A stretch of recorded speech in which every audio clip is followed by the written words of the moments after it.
네.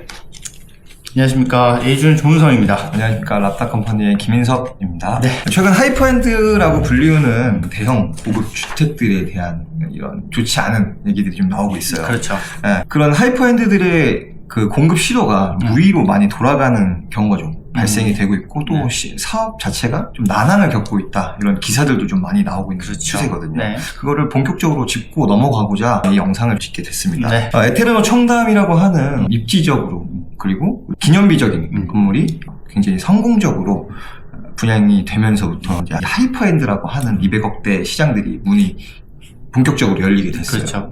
근데 결국에 뚜껑을 까놓고 보니까 브릿지론 연장 실패라든지 아니면 본 PF 전환 무산이라든지 이런 현상이 좀 나타나고 있는 상황이에요. 저 피크 도산의 경우도 보면 세계적인 거장이죠. 네. 헤르조그 드메롱의 설계로 좀 많이 유명했던 현장인데 전세대 커스터마이징이잖아요. 맞아요. 이게 컨셉이 단독 주택을 쌓아 올린 이런 컨셉이라고 하는데, 이게 문제가 뭐냐면 다 좋은데 시공이 문제라서 지금 조금 계속 연기가 되고 있는 상황이죠. 일단 청약률은 높습니다. 더 피크 도산 같은 경우는 워낙 입지적으로 괜찮고 워낙 주목받았던 현장에서 청약률은 괜찮은데 시공사의 선택 때문에 그게 가장 문제라고 보시는 게 더 맞을 것 같습니다. 그럼 이런 하이퍼엔드라고 부를 만한 것들이 더 피크 도산을 필두로 해서 사평대로 쪽에 더 팰리스 73이라고 그렇죠. 하는 이 고급주택도 마찬가지로 더 랜드라고 하는 이 시행사가 브릿지론 연장에 계속적으로 실패를 하고 있다고 얘기가 나오고 있어요.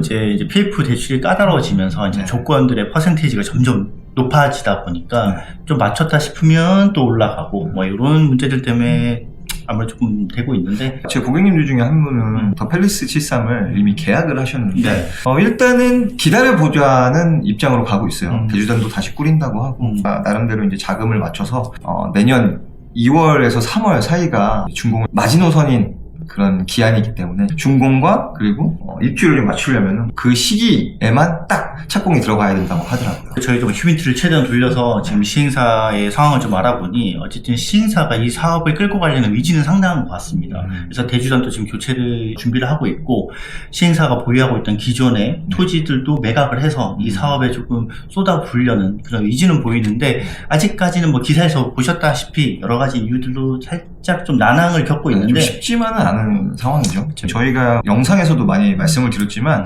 많이 기대되는 현장이었어요. 포도바의 펜디가사. 그 현장도 조금 난항을 겪고 있다고 해요. 이것도 아마 기사로 많이들 보셨을 거예요. 세계적인 명품 브랜드 펜디가 참여한다고 해서 많은 이슈가 되고 유튜브에 올라온 것도 저도 많이 봤는데, 본 PF 전환이 조금 무산이 돼서 연장이 실패가 했다고 해요. 이런저런 이유들로 제대로 진행되고 있는 현장이 그렇게 많지는 않습니다. 그런 이유들 때문인지 아무래도 그 전에 지어졌던 한강뷰 포인트가 나오는 현장들이 지금 다시 이목이 집중되고 있는 상황인 것 같아요. 그렇죠. 지난번 영상에도 김 대표가 얘기했듯이 하이퍼엔드에 청약을 넣거나 계약을 했다가도 계속 착공이 미뤄지고 본 PF 전환이 안 되고 이런 피로감을 느끼는 분들이 계속 기다릴 수가 없으니 말씀하셨던 그 한강뷰 아파트들을 다시 조금 주목하시는 그런 상황인 것 같습니다. 이런 사례들로 인해서 한강뷰 쪽 혹은 한남동 쪽에 있는 그런 고급 주택들이 다시금 이제 약간 위치들이 올라가면서 신고가가 지금 계속 찍히고 있는 상황이에요. 그렇죠. 오히려 구축들의 가격만 더 상승시키는 그런 좀 아이러니한 상황이 좀 생기고 있죠. 100억대가 깨졌다고는 하지만 100억대가 깨진 거랑 200억대가 깨진 거랑은 느낌이 좀 다르거든요. 근데 구축들이 200억대를 깨는 상황이 보이고 있긴 해요. 한편으로는 조금 안타깝습니다. 저희가 이 업에 있긴 하지만 큰 시공사나 대형 시행사들은 이런 리스크를 안고 뭔가 새로운 시도를 잘 하지 않으려고 해요. 맞아요. 저는 이런 사업들 분명히 필요는 하다고 생각을 하거든요. 새로운 이제 사업지들이 좀 필요하다고 생각을 하는데 전부 다 똑같은 아파트만 지을 수는 없는 거잖아요. 이런 사업 성공 사례를 보여야지 좀 더 새로운 시도를 많이 할 것 같은데 그 부분은 사실 조금 안타깝긴 합니다. 먼저 착공이 들어간 현장들이 실제로 문의도 많이 들어오고 있는 상황이고 선시공을 해서 분양 전환이 된 브라이튼을 좀 빼놓을 수가 없을 것 같아요. 브라이튼 같은 경우에는 많이들 알고 계시는 게 브라이튼 여의도, 브라이튼 엠포티라고 불리우는 브라이튼 노년이 있죠. 브라이튼 노년 같은 경우에는 유재석 씨가 또 입주를 하면서 집값이 많이 상승된 여력도 있고요. 그렇죠. 많이 주목받는 현장이 됐죠. 유재석 씨뿐만 아니라 뭐 세계적인 스포츠 선수도 그렇고 다른 연예인분들도 많이 입주를 하면서 최근에 좀 더 많이 인기를 끌긴 하고 있어요. 브라이튼 엠포티 같은 경우에 분양 전환이 마무리가 돼서 끝난 현장이기 때문에 더 이상 저희가 여기서 가타부타 말씀을 드려봤자 무의미한 것 같고, 브라이튼 여의도 같은 경우에는 어느 정도 지금 아직 들어갈 수 있는 호실들이 남아있다고 알고 일부 세대는 남아있죠. 84 타입이나 이제 고층 부분들은 이제 마무리가 됐고, 중저층의 42평형대, 47평형대는 아직까지는 기회가 남아있는 걸로 알고 있습니다. 그럼 브라이튼 여의도 같은 경우에는 말 그대로 분양가가 지금 확정 분양가이기 때문에 네. 비교적 저렴한 금액으로 분양을 받으실 수 있는 그런 기회가 되는 거죠.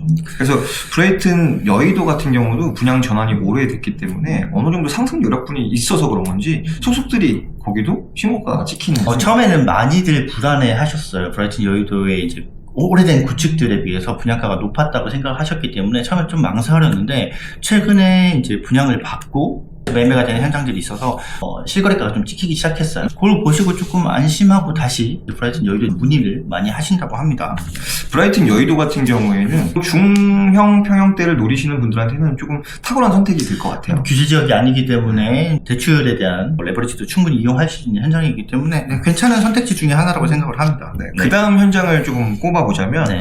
포제스 한강을 빼놓을 수가 없을 것 같아요. 왜냐면은 이 하이퍼엔드라고 하는 것들을 보시는 분들의 가치관에서는 각 지역의 랜드마크화가 되는 건물들을 굉장히 갖고 싶어 하신단 말이에요. 근데 포제스 한강 같은 경우에는 말 그대로 강북권의 랜드마크가 될 만한 그런 하이엔드 아파트거든요. 그렇죠. 지난번에 저희가 브라이튼 여의도와 포제스 한강 비교를 했던 영상도 있긴 하지만, 브라이튼 여의도는 주상복합의 하이엔드 아파트라고 보신다면 여기는 이제 기존에 있던 하이엔드 주택입니다.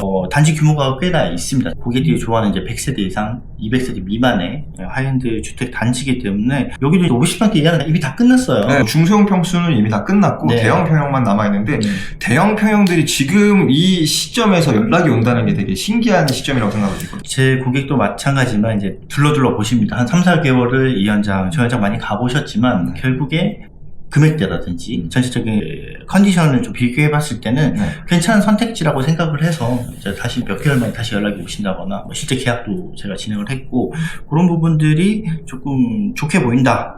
포제스 한강은 대형 폐용도 그렇게 오래 갈 것 같지는 않습니다. 저희가 이 포제스 한강을 비롯해서 지금 말씀드린 현장을 다 진행을 하고 있잖아요. 그렇죠. 이 포제스 한강 같은 경우는 제가 꼭 짚고 넘어가고 싶었던 게 이거였어요. 포제스 한강 같은 경우는 시행사의 폐쇄적인 정책 때문에 가격대라든지 남아있는 호실, 세대수 같은 경우를 잘 모르는 경우가 많았거든요. 그래서 내부도 직접 와보시지 않으시면 지금 내부에 대한 영상이 전혀 공개가 된 적이 없기 아예 때문에 없죠. 그런 부분들을 많이 궁금해 하시죠. 특히나 지금 남아있는 대형 평형수는 국내에서 유일하게 여기 이 포제스 한강만 유닛이 구현이 되어 있다고 들었어요. 그렇죠. 80평대 이상 대형 평형을 실제로 건립한 곳은 이제 포제스 한강밖에 없었고, 이제 그 부분이 사실은 시행사 측 입장에서는 상당히 신의 한 수였던 것 같아요. 실제로 건립했다는 것 자체가. 그만큼 시행사가 자금적인 능력도 되고 이 규모를 끌고 갈 수 있는 사업 주체의 능력이라고 저는 보고 있습니다. 그러면은 제일 궁금해하시는 것 중에 하나죠. 포제스 한강의 대형 평수는 지금 남아있는 거 위주로 가격대가 어느 정도 될까요? 대형 평형이 80평대 이상입니다. 86평형, 87평형, 90평형, 100평형 이렇게 있습니다. 기존의 기사에 보셨다 아시다시피 100평형대 펜트하우스는 초기에 이미 분양이 완료가 됐고, 이제 80평대 대형 평형이 80억대 후반부터 130억대까지 가격이 형성되어 있습니다. 그러면은 이 포제스 같은 경우에는 뭐 정리를 해보자면 비규제 지역이기도 하고, 그리고 실거주 요건도 없고, 그렇죠. 그리고 이제는 생각보다 대형 평수에는 좀 저렴한 가격이 됐다. 이렇게 꼽을 수가 있겠네요. 저렴한 가격이고 사업이 제대로 진행되는 현장이 없다 보니 제일 중요한 건 자금력 때문에 진행이 안 되는 현장들이 많은데, 여기는 지금 9층인가? 10층 정도 올라가는 걸로 보여요. 네. 저희가 이제 여름에 한번 현장에 가서 영상을 찍어서 한번 올려드렸는데 그때보다 또 훨씬 더 많이 올라갔더라고요. 거기에 내년 2월 되면 전매 제한도 해제가 되고 한강뷰가 영구 조망권이라는 것도 또 하나의 장점인 거고, 그렇죠. 그리고 최근에 동서울터미널이 신세계 토지 매입을 완료했다는 기사와 함께 맞아요. 내년에 착공이 들어간다고 하고, 여러 가지 호재들이 좀 겹치면서 포제스 한강은 좀 더 좋은 흐름으로 가고 있다. 그런 포지션을 굉장히 잘 잡은 것 같다. 네. 항상 포제스 한강 영상에서 말씀드리지만 굉장히 기대돼요. 빨리 내년 9월이 왔으면 좋겠어요. 저도 완공된 모습이 상당히 좀 궁금합니다. 네. 그러면 브라이튼 여의도 말씀드렸고, 그 다음에 포제스 한강 말씀드렸고, 마지막으로 하나의 현장을 좀 말씀드리고 싶은 곳이 바로 상지 카일룸 에스칼라. 저 지난주인가요? 한 1, 2주 됐나요? 저희가 갔다 온 지 한 2주 정도 된 것 같은데 가장 최근에 오픈한 현장입니다. 강남권의 도산공원 사거리에 가장 핵심 입지에 들어오는 신규 현장입니다. 여기가 제가 주목했던 이유는 지난번 영상에도 말씀드렸지만 여기는 봄피프에 대한 리스크가 상당히 좀 적은 현장입니다. 맞아요. 착공도 제가 강조했다시피 선시공이 들어가는 현장이기 때문에 주목해볼 필요가 있다. 그리고 그 짧은 시간 내에 이미 청약도 좀 들어오는 상황이고 예약률도 상당히 높다고 해요. 그리고 강남구에서는 네. 유일하게 토지거래 허가구역이 아닌 부분도 있어서 네. 어느 정도 대출 레버리지를 좀 이용하실 수 있는 방법도 있고요. 네. 괜찮은 입지에, 괜찮은 규모에, 괜찮은 가격에, 네. 그리고 괜찮은 브랜드까지. 이 현장은 강남권에서는 지금 많이 주목을 해야 되는 현장인 것 같습니다. 더군다나 상지에서 10년 만에 공급하는 공동주택이라는 점, 네. 이런 것도 굉장히 플러스 요인이 되는 것 같아요. 지금까지 하이퍼엔드라고 불리우는 200억대 현장들을 좀 말씀을 드리면서 여기에 비교적 합리적인 가격대를 가지고 있는 현장들을 좀 이렇게 훑어봤는데요. 네. 사업 진행이 어찌 될지 모르는 그런 현장들보다 포제스 한강, 그리고 브라이튼 여의도, 상지 카일룸 에스칼라, 요런 것들은 자본력이랑 사업성이 좀 같이 결부가 돼 있어서 확실하게 사업이 진행되는 그런 긍정적인 현상을 갖고 있는 현장들이거든요. 그렇죠. 이 현장들을 꼭 한번 둘러보시고 네. 같이 저희와 함께 말씀을 나눌 수 있는 그런 시간이 좀 되셨으면 좋겠습니다. 네, 오늘은 저희가 지금 현재 진행 중인 하이엔드, 하이퍼엔드 시황도 좀 말씀드렸고 어떤 현장들이 좀 주목받고 있는지 간단히 정리를 해드렸습니다. 좀 더 이제 뭐 상담을 받고 싶으신 분들은 전화를 주시면 저희가 안내를 도와드리도록 하겠습니다. 다음에 더 좋은 컨텐츠로 다시 만나 뵙겠습니다. 고맙습니다.